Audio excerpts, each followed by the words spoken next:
नमस्कार दोस्तों, आज का हमारा टॉपिक है कम्यूटेशन ऑफ पेंशन।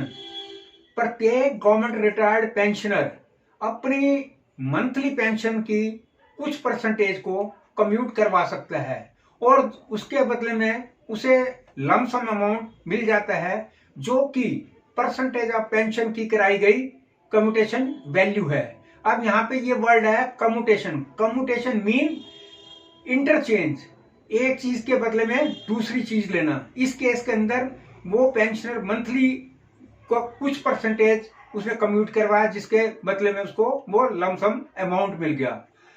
मोरओवर, यदि किसी एम्प्लॉय या पेंशनर के अगेंस्ट कोई इंक्वायरी, डिपार्टमेंटल प्रोसीडिंग या कोई जुडिशियल केस पेंडिंग है तो वो उसको कम्यूटेशन नहीं अप्लाई कर सकता है टिल जब तक कि वो केस सेटल नहीं हो जाता। और इसके अंदर कम्यूटेशन की जो मैक्सिमम परसेंटेज कम्यूट होएगी वो होएगी 40% ऑफ द बेसिक पेंशन। इसके अंदर fraction ignored.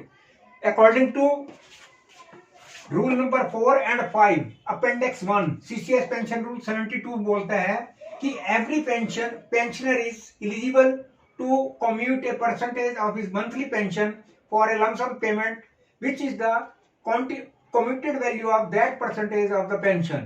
An employee or pensioner against whom departmental or judicial proceedings are pending is not eligible to commute a percentage of his pension till completion of such proceeding, not exceeding 40% of monthly pension.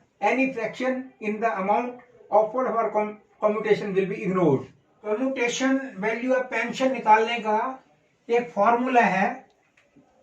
फॉर्मूले के अंदर बताया गया है कि pension offered for commutation, जितनी percentage commute की गई है वो यहां पे आएगी इंटू 12 इंटू कम्यूटेशन फैक्टर।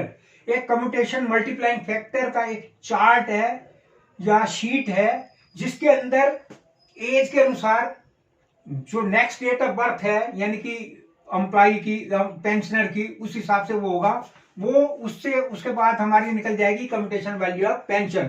तो इसको कुछ एग्जांपल करके हम और अच्छी तरह समझते हैं। इससे पहले मैं बता दूं वो कम्यूटेशन मल्टीप्लाइंग फैक्टर वाली शीट है वो नेट पे और गूगल पे इजीली अवेलेबल है। फिर भी हम एग्जांपल के थ्रू इस चीज को और समझेंगे। एग्जांपल के थ्रू हम इस चीज को और अच्छी तरह से अंडरस्टैंड करते हैं कि कम्यूटेशन वैल्यू ऑफ पेंशन कैसे निकलती है। An official retire with a pension of 45,000 और एक पेंशनर जो है 45,000 पे उसकी रिटायरमेंट हुई और मैक्सिमम उसने 40% जो है उसका कम्यूट करवाया जो कि 18,000 पर मंथ बना।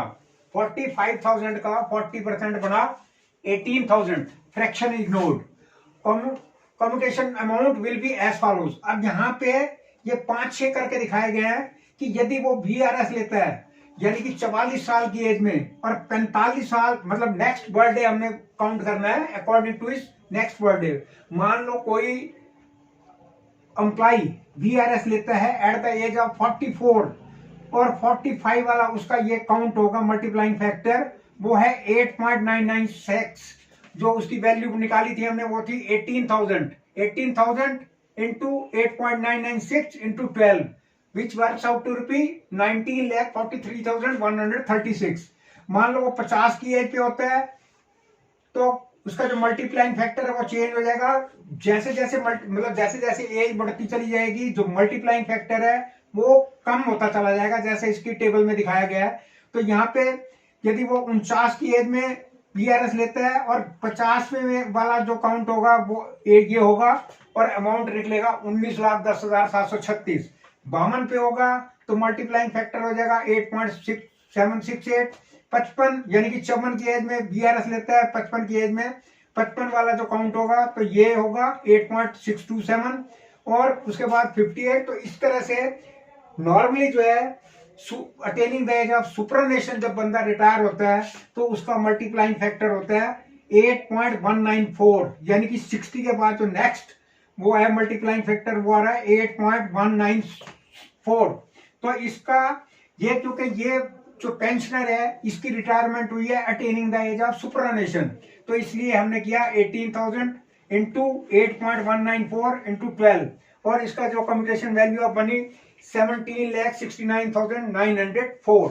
कम्यूटेशन वैल्यू निकालने के बाद अब जो मंथली पेंशन है वो कितनी बनेगी।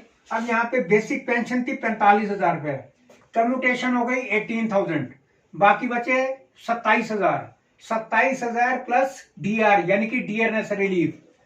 डीआर फुल बेसिक पेंशन पे मिलेगा। 45,000 पे जो वो है ना बेसिक पेंशन, उस पर डीए लगेगा जो कि एज ऑन डेट 38% है, which works out two rupee 14,100 बनता है। तो 27,000 रुपए वो थे कम्यूटेशन के बाद, और 14,100 जो है वो डीए बना, डीआर बना। तो कुल मिला के 41,100 रुपए monthly pension as on date उसको मिलेगी। तो आज के इस सेशन में हमने सीखा कम्यूटेशन ऑफ पेंशन। जिन व्यूअर ने अभी तक पेंशन या फैमिली पेंशन ना देखी हो वो जरूर देख लें, ताकि ये पूरा चैप्टर हम अच्छी तरह से समझ पाए। Lot of thanks for viewing.